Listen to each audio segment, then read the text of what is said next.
پنجشیر کې د طالبانو په یو کمین کې 9 مقاومت جبهې غړي وژل شوي دي.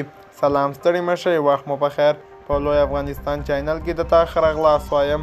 د نویو تازه خبرونو دپاره لوی افغانستان چینل سبسکرایب کړئ. پنجشیر کې د طالبانو په یو کمین کې 9 تنه د مقاومت جبهې غړي وژل شوي دي. پنجشیر کې ځایي سرچینې وایي چې په شلتن ولسوالۍ کې د طالبانو د یو کمین په پایله کې 9 د مقاومت جبهې غړي وژل شوي دي. د سرچینې په وینا دغه پیښه د یکشنبه د غبرګولي پر 22مه د شلتن ولسوالۍ په دوابي سیمه کې شوې ده.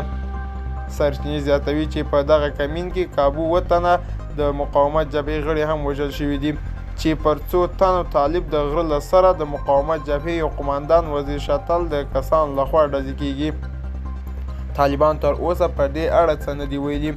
پرون هم پنجشیر کې د مقاومت جبهې او طالبان ترمنځ سخت نښته وشوه. دغه نښته د مقاومت جبهې ځواکونو په وژلو پای ته ورسېده. دوستانو دا و زموږ د دې ساعت چمتو کلی خبر. تر بیا ښې چارې.